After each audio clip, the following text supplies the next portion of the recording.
Welcome to our second season of sharing lessons and inspirations from lives of great men. In our previous video, we discussed about David, and the guys have proposed we do Nelson Mandela.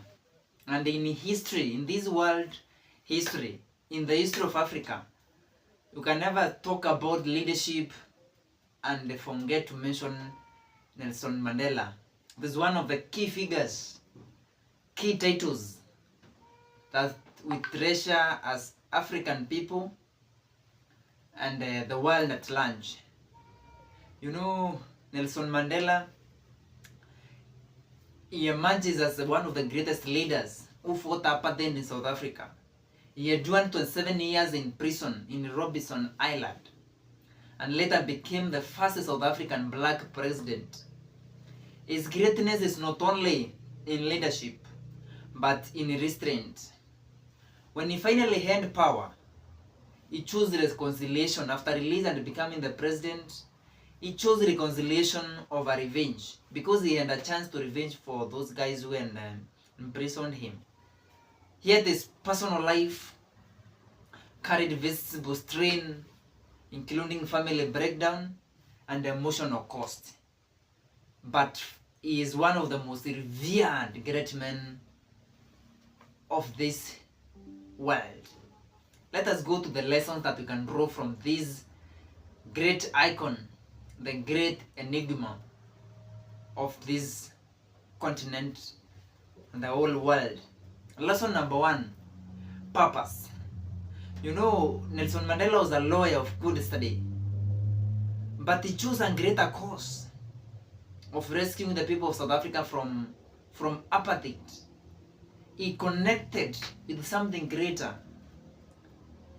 something that is greater above life, that he sacrificed his personal, family, and all his ambitions in life so that they can rescue his people. The power of purpose. I also challenge you as a young man, connect with your purpose. And you know your purpose is your reason to exist, is the reason why we are here on this earth. So the first thing, connect, and you become great the moment you start serving others. That's the only way to greatness. The moment you start serving others, that's your journey to greatness. So figure out your purpose. Your purpose is not always your career or what you have done. No, your purpose is greater than that. Focus on your talent and your gifts. They really point out, they are great pointers towards your destiny, your purpose in this life. And above all, ask your father, your Savior, the creator who sent us here. You can ask him, why did you bring me here? For you to connect with your purpose so that you can leave a great legacy like the one Nelson Mandela left. The second lesson is patience pays. Patience is strength, not weakness. He waited for 27 years waiting, saying until he was released. And the moment he was released, the then president knew very well that he will become the president. The whole country, even the children in the street of Soweto, knew that President Mandela will become the president. Patience pays. Let us cultivate patience. Number 3 is discipline. Discipline shapes destiny over time. Our destinies, our futures, our lives are basically shaped by destiny. For those 27 years, it has been recorded in history that there was no indisciplined case that Nelson Mandela was caught up with. He remained sober, cool for the rest of his jail term. So discipline is another ingredient we need as young men for us to conquer and to leave a legacy in this life. As we are ushering in the year of 2026, one of my good friends was telling me that you might be having 1,000 resolutions and objectives for this year, but lack of discipline, just a simple lack of discipline, it is nothing. It is nothing. You need discipline to achieve anything in this life. Lesson number 4. Bitterness destroys leadership. Master your emotions. Emotional intelligence. People will always provoke you. People will always disappoint you. How will you respond? We look at the story of Nelson Mandela. The way he handled even the guys who traumatized him in jail. He chose reconciliation instead of revenge. Don't be bitter. In one of his speeches, he said that if you don't forgive, you are still a prisoner, even if you are free. So he chose to forgive them, not to become bitter about the white folks. So bitterness will kill your ambition and your self-drive to life. Therefore, it is good to forgive and leave vengeance to God. Yes, finally, number 5 is forgiveness as a strength. We have talked about the way upon his release he chose reconciliation. He invited his former jailer to his inauguration as the president. He knew that bitterness would keep him a prisoner even if he is physically free. So learn to forgive. You forgive for your own good, not for the good of the other person who has wronged you. No. You forgive for your own good, so that they could lead South African well.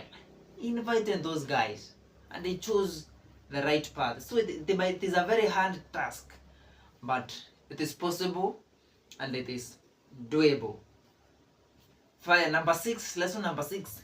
Leadership demands personal sacrifice. It is recorded in history that Mandela lost his marriage, lost his children, some children to drugs and HIV, and many things happened. Leadership will really cost, but at the end of the day, you will go on history as one of the greatest guys who contributed to humanity. As I was doing some researches, I came to realize that his statue is in Westminster in UK, together with Mahatma Gandhi and Martin Luther King Jr. The only British guys who have their statues in UK. At the end of the day, it means sacrifice. So also in our lives, we can borrow a leaf that you have to sacrifice for the greater cause. You have to sacrifice your time. You have to sacrifice the resources. You have to sacrifice so many things for you to achieve your destiny and to live a life of legacy. Finally, he wrote one of the greatest books in human history so far, The Long Walk to Freedom. If you love reading, I would recommend you buy that book. It's a great masterpiece. He understood that meaningful change doesn't happen at once or overnight. He was willing to sacrifice his youth for a cause greater than himself. So it is good we learn that great things take time. Practice delayed gratification. It is one of the greatest lessons that we can learn as we wind up. That delayed gratification pays. Don't believe in an overnight success.